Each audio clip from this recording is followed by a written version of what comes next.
place throughout the year and must be conducted on a flat and even surface. On the tracks when cows are being brought in for milking, or in a herringbone dairy, cows can be scored as they enter the bales. In a rotary dairy, look for uneven weight bearing as cows stand.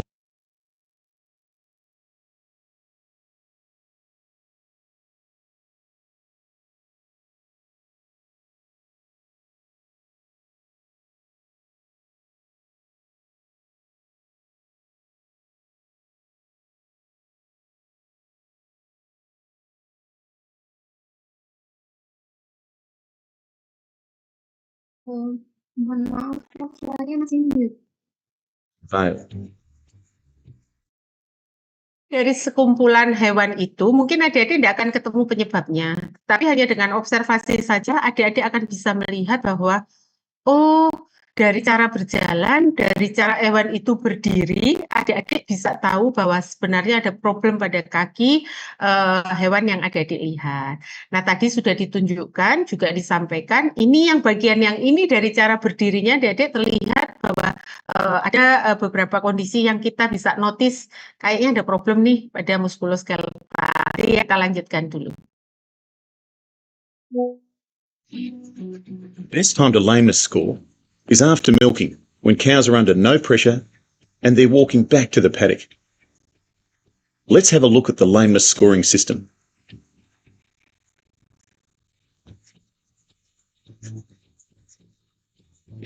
This cow has a lameness score of 0. She is normal. She's walking at the same speed as the rest of the herd and with a normal rhythm.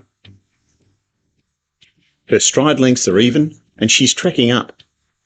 Foot placement is even. She has even weight bearing. Dia perhatikan nih ya, langkah kaki. Adik-adik mungkin selama ini tidak memperhatikan ketika seekor hewan itu berjalan, ketika dia mondar-mandir, ketika dia berlari, itu langkah kakinya sedikit beda. Kalau adik-adik mau lihat di beberapa channel YouTube begitu, ada gambaran soal itu.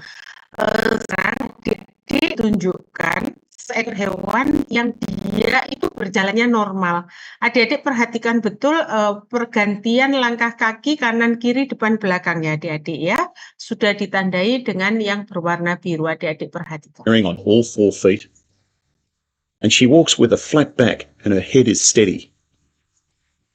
So no action is necessary, but as with all animals in the herd, she should be monitored regularly.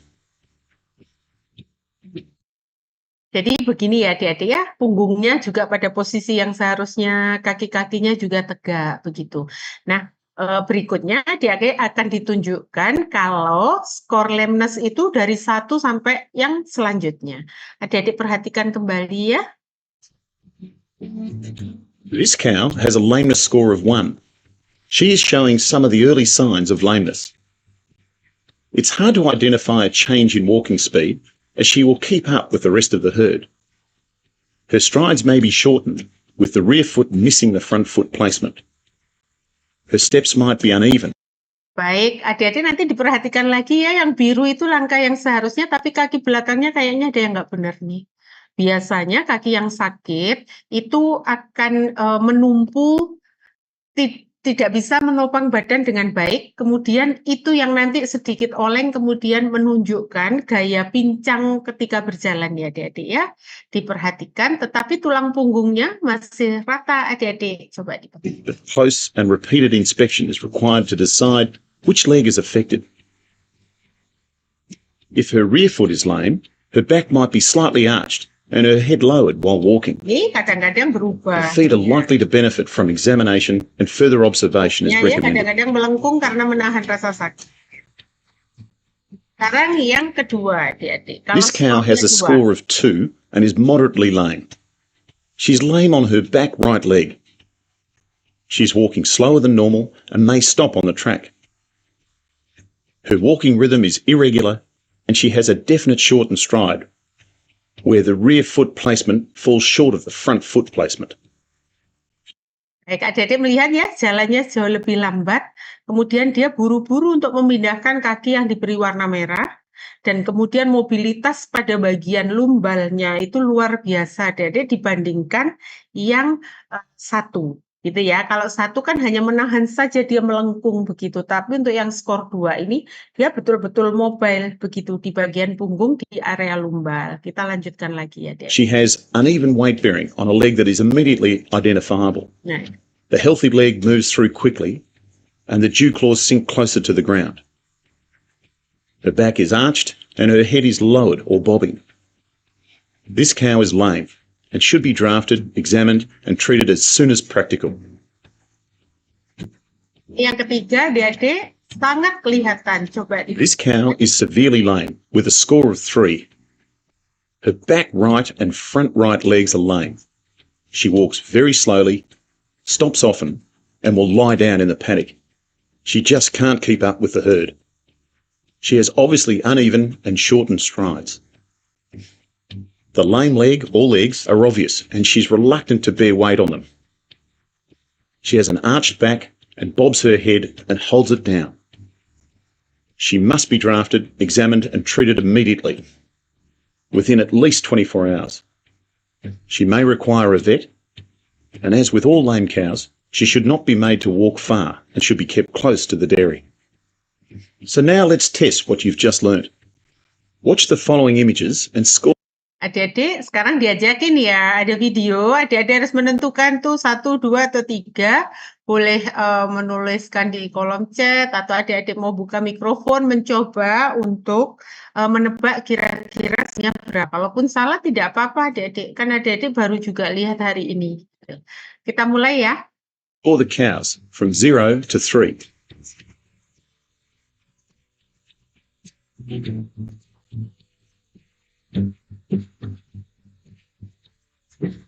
Berapa skornya adik-adik? Salah enggak apa-apa. Ayo, harus berani. Atau saya ulang sebentar ya. Kita coba ulang adik-adik cara berjalannya.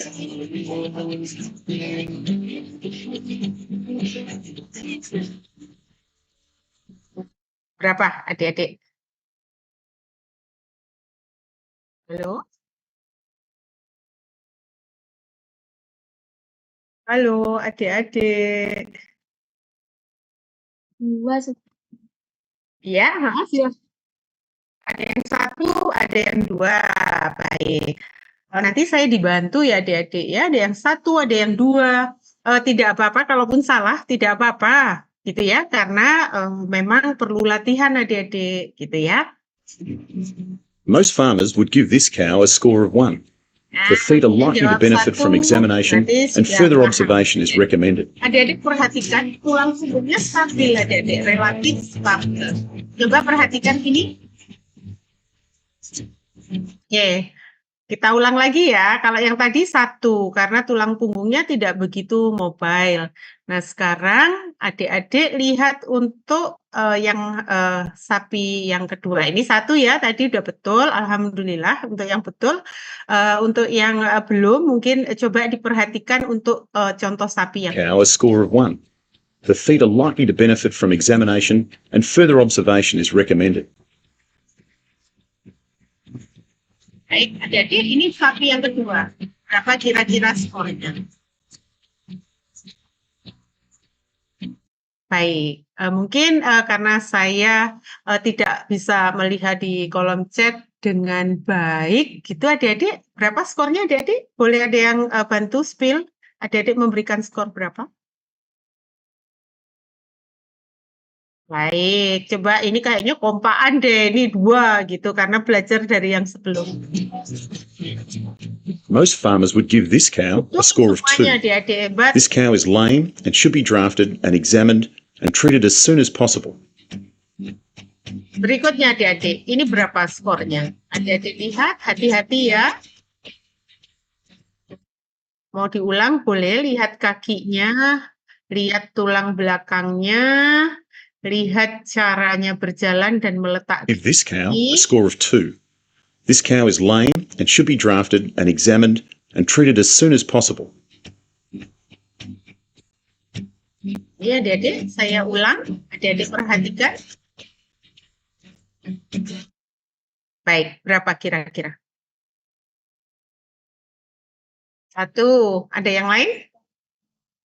Ada yang 2, ada yang 3? Ada yang 3 nggak? 1 dan 2. Jangan-jangan nanti ditambah terus jadi 3 gitu. Coba adik-adik perhatikan. Most farmers would give this cow a score of 1. Betul, adik-adik. The feed are likely to benefit from examination and further observation is Posisi recommended. yang relatif normal. Udah pinter-pinter nih. Nah, sekarang ini ya, terakhir kayaknya. Berapa ini?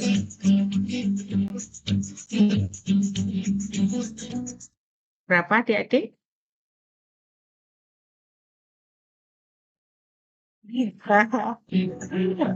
Most farmers would give this cow a score of 3. She must be drafted, examined and treated immediately within at least 24 hours. So how did you go? As farmers, you have a responsibility for the health and welfare of the cows in your care. Picking up on lame cows in the early stages will result in a faster recovery, less effort and of course less expense. Use the Dairy Australia Healthy Hooves lameness scoring system to identify cows likely to benefit from treatment.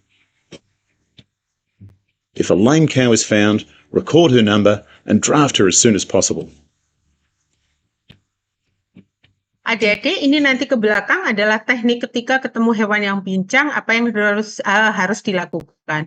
Kalau ini di peternakan, maka harus punya rekam medis, kemudian langkah selanjutnya yang harus dilakukan mungkin membersihkan kuku dan lain sebagainya. Adik-adik bisa lakukan sesuai dengan apa penyebab pincangnya itu. Nah, kalau kita mau memberikan treatment, terapi kausatif itu adalah yang levelnya paling tinggi. Kayak adik-adik beli keripik pedas tuh, makin tinggi levelnya kan makin pedas tuh. Kalau ini makin presisi, makin tahu penyebabnya, masalahnya bisa cepat diselesaikan. Adik-adik perhatikan di sisa video ini ya. For more information on the Healthy Hooves project, you should visit the Dairy Australia website.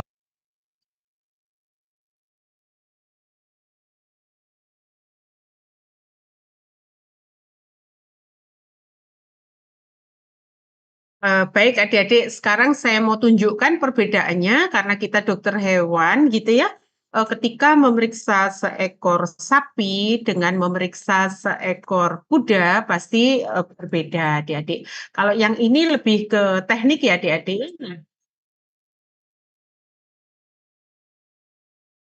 Sebentar ya adik-adik ya, ini mungkin agak ribet karena dapatnya video yang ada ada apanya, ada iklannya.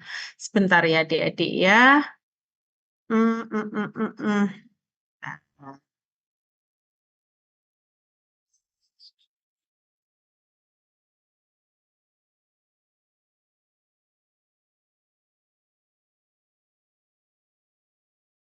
baik adik-adik saja ya membedakan. Adik-adik diperhatikan. Hi, I'm Dr. Eduardo de la Cruz at Loomis Basin Equine Medical Center. I'm one of the vets here, and I like and enjoy lameness. So we're going to be talking about lameness today.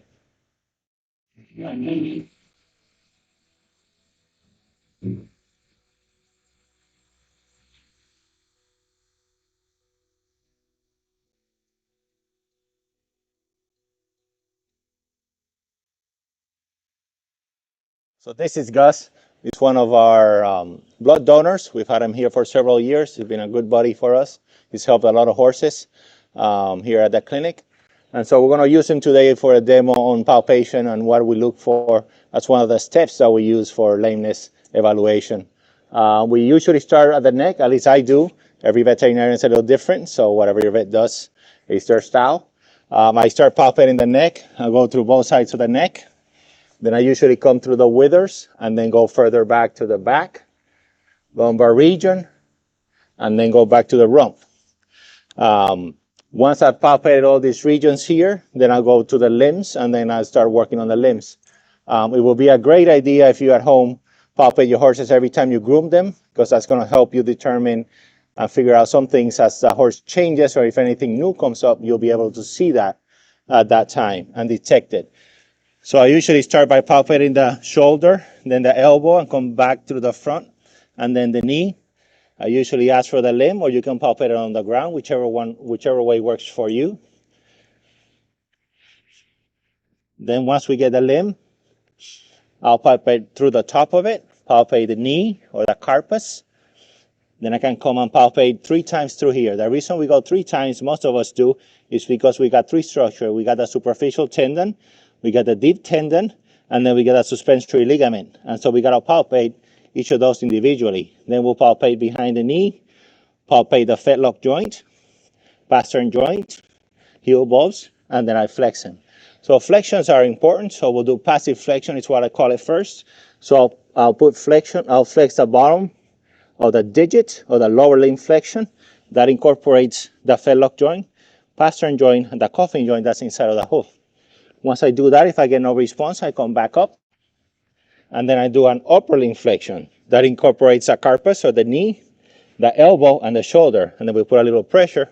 And I call it passive because we're not actually trotting the horse afterwards. We'll talk about dynamic flexions in a minute. Once I'm done there, I'm going to come back. I'm going to start palpating the muscles of the hind end. We'll palpate the stifle. The joints of the stifle are right here in this region. This is actually the true knee of the horse. Everybody calls the front the knee, but this is actually the true knee, just like ours. Then I'll palpate the rest of the limb.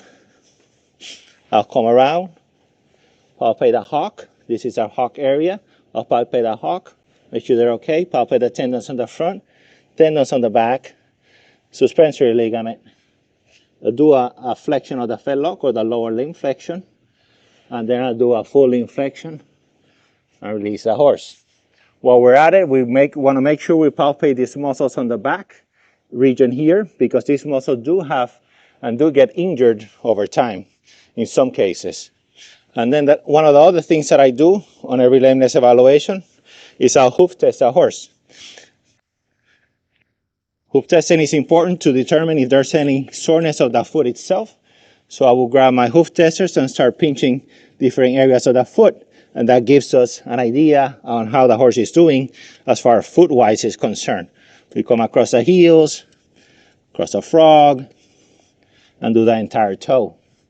That way, if there's any sore spots, we can get those as well. So now we're going to do dynamic flexion, very similar to the passive flexion. The only difference, we actually trot the horse. Today we won't do it, but all we want to show is that we're going to grab, again, the limb, and every veterinary does it a little bit different. I put my hand on the carpus, and then I flex the lower limb. I get it as close to the ground as I can.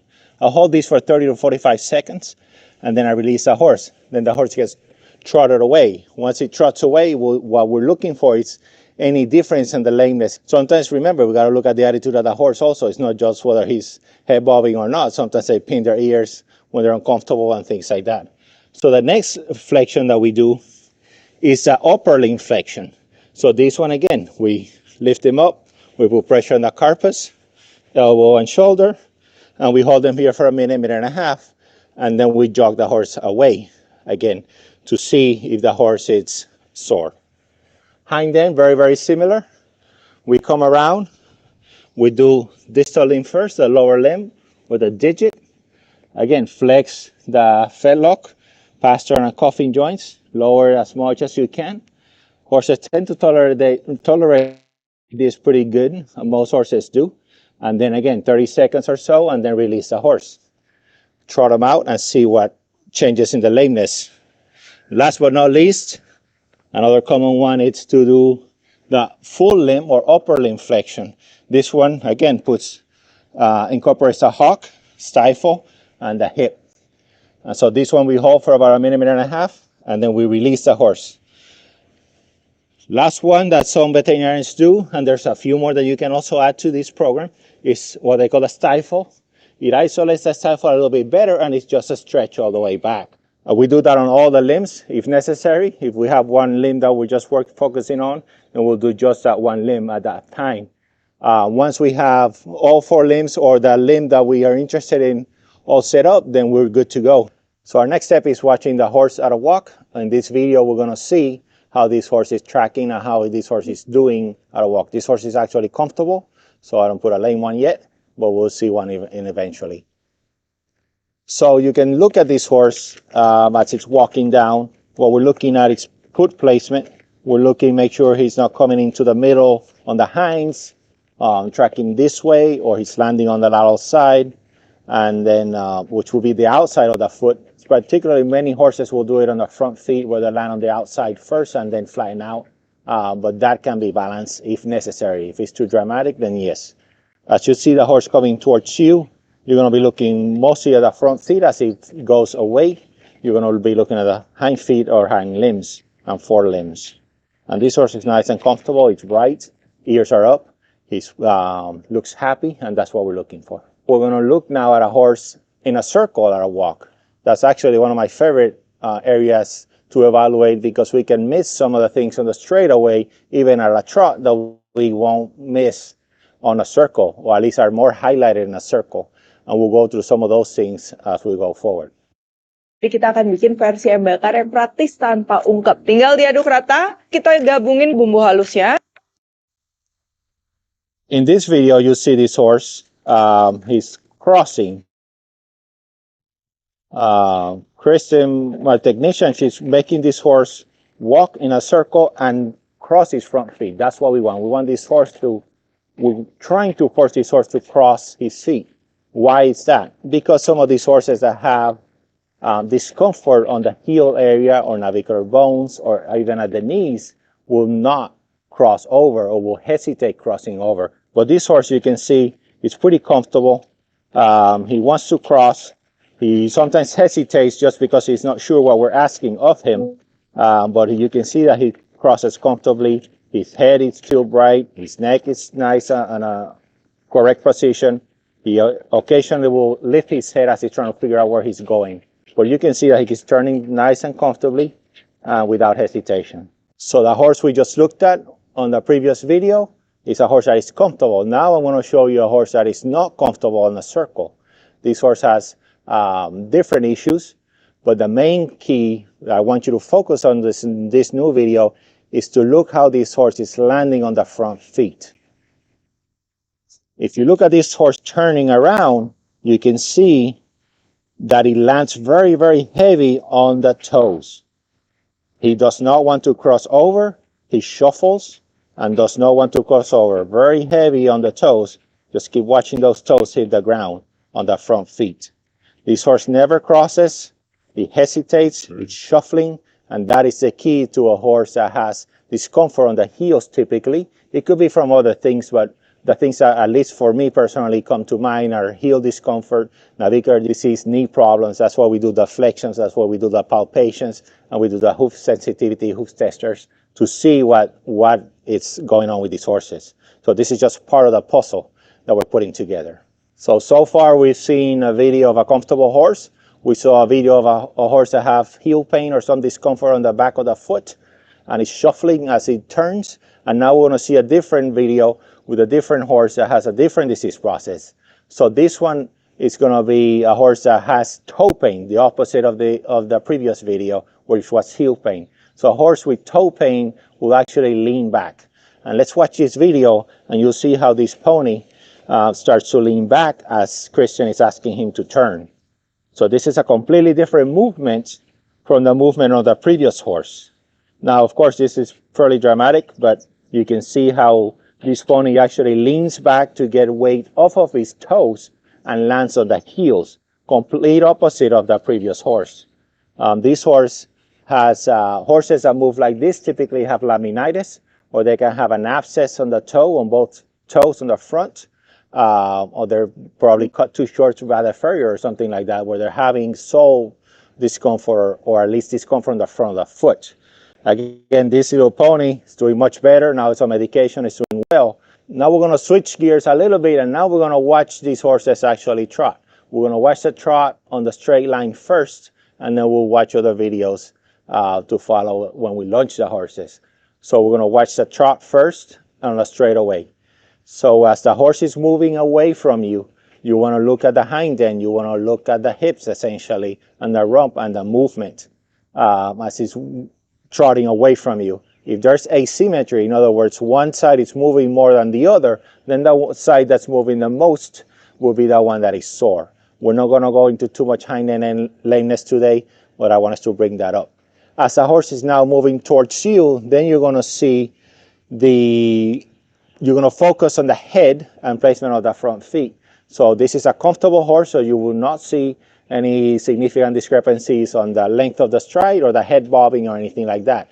But we're going to watch a few horses later on that do have lameness and are exhibiting lameness that's significant enough for us to evaluate. The next step on our evaluation would be to lunge the horse. We can use soft ground, hard ground, any of those work. Ideally both, because horses may be sore on the soft ground and not on the hard ground, or the opposite, depending on what is going on with them, will allow you to differentiate what's going on, hard versus soft ground. So we'll look at a horse here in a second that is actually comfortable going on a circle as we lunge him on a trot. So as we watch this video, we can see we're lunging him to the left. He's bright, ears are up, no tail switching. The horse feels very comfortable and is very happy going in the circle. It's got plenty of animation. Limbs are flexed and moving freely and evenly. So he looks very, very comfortable to me in this video right now. Now we have a different video of the same horse going in the same direction but in slow motion. This is helpful for owners to take videos of the horses and study these horses if they want to, their own horses, to see if they see any discrepancies. It helps us sometimes if we have a complicated case or something that's not adding up, that we can slow-mo them and see where they're at. And so it's the same horse, again, a comfortable horse. And let's look at that video together. So this video, as you can see, I want you to look at the horse initially, starts going nice and slow. Now I want you to pick, I don't care which front leg, but pick a front leg. And as it's on the ground, I want you to look as the horse releases that foot where the hind foot of that same side lands.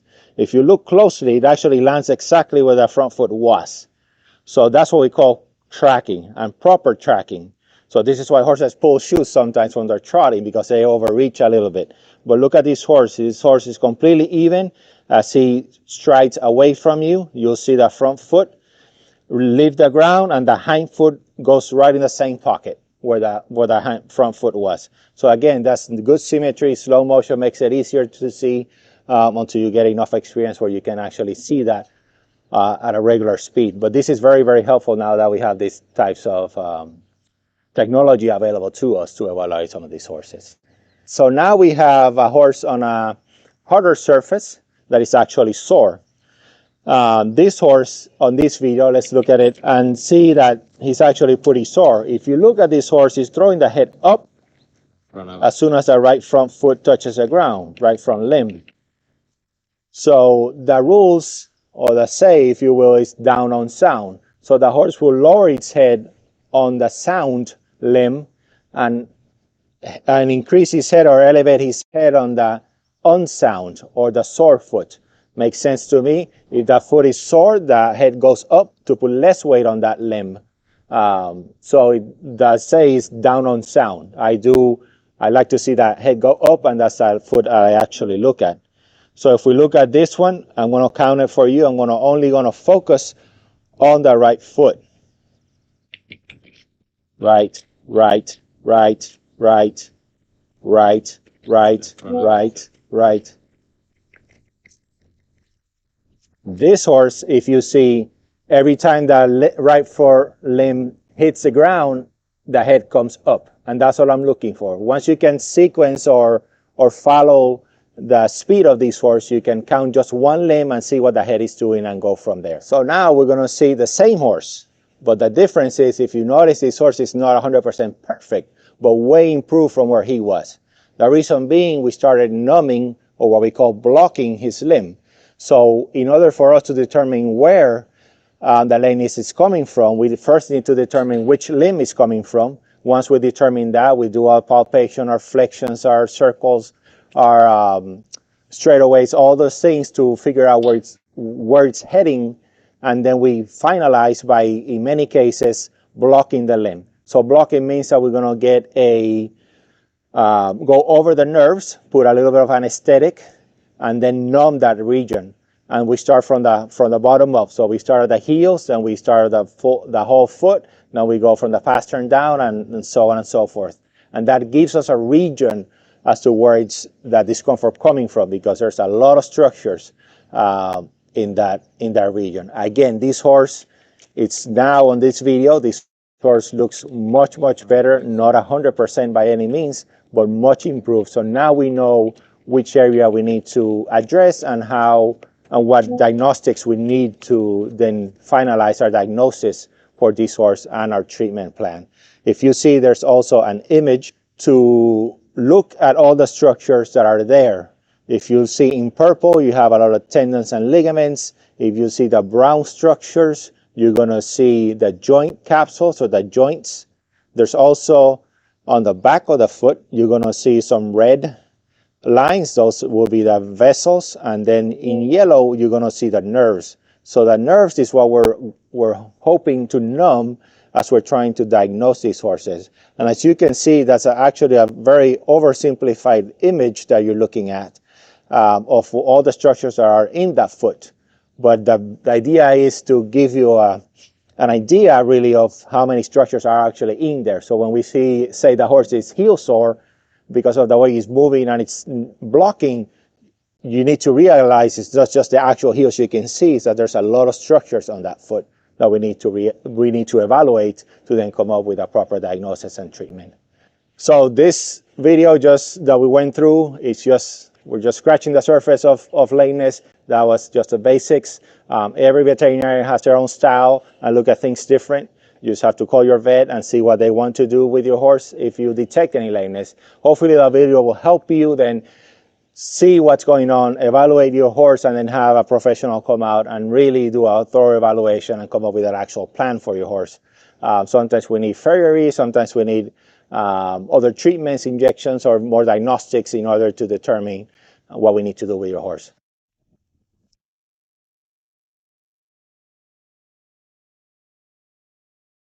Baik adik-adik, dari beberapa penjelasan saya sebelumnya, kemudian dari 2 video yang harus adik-adik lihat, adik-adik bisa memahami dan mungkin menanamkan di masing-masing kita ya, bahwa langkah-langkah diagnostik standar itu penting. Jadi pincang itu atau lameness itu tidak sesimpel yang kita bayangkan, oh ya wis nek pincang diapakan begitu. Proses dari mulai mengenali kepincangan, kemudian mencari penyebabnya, kemudian merencanakan terapi yang diberikan, itu juga memerlukan usaha yang tidak main-main, dan itu juga tidak boleh disepelekan. Belum lagi ada variasi pasien yang kita tangani, ada kambing, domba, babi, kuda, sapi, anjing, kucing, eksotik, dan lain sebagainya. Semoga apa yang saya berikan siang hari ini adik-adik bermanfaat. Rasanya seperti yang saya tawarkan seperti tadi pagi, kayaknya beberapa video bisa dilihat begitu. Kalaupun ditawarkan mungkin ada diskusi atau pertanyaan, ada enggak? Kalau enggak ada juga tidak. Izin bertanya. Silahkan. Kalau melihat kondisi sapi di Indonesia itu kan mayoritas biasanya kata titik telur begitu, Prof. Kalau misal kita melakukan deteksi kepincangan, tapi posisinya masih diikat, itu bisa nggak ya, Prof? Sepertinya akan terjadi misdiagnosis ya, harus berjalan. Nggak tahu dengan keluhnya diajak berjalan, yang penting harus berjalan. Mungkin bisa memodifikasi, kalau tadi kan sekawanan sapi begitu yang bebas, betul-betul bebas.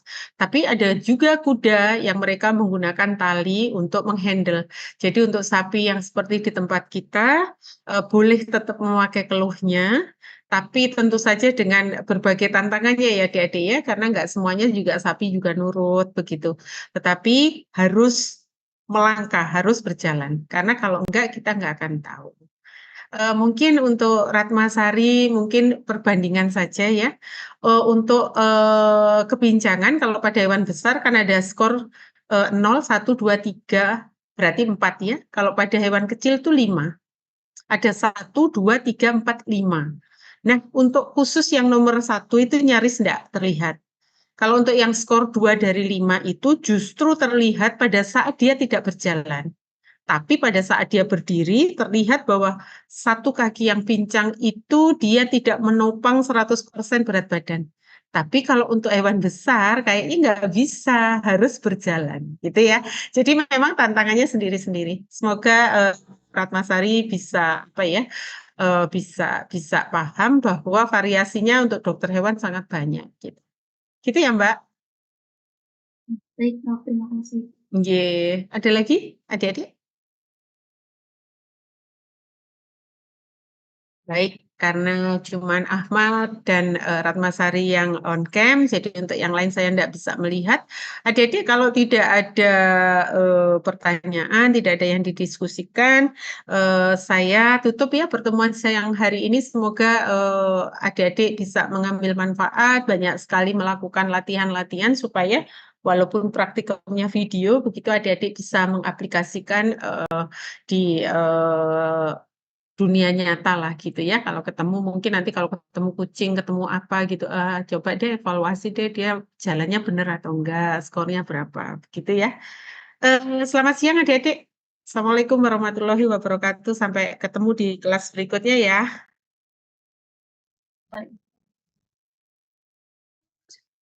Terima kasih, Prof.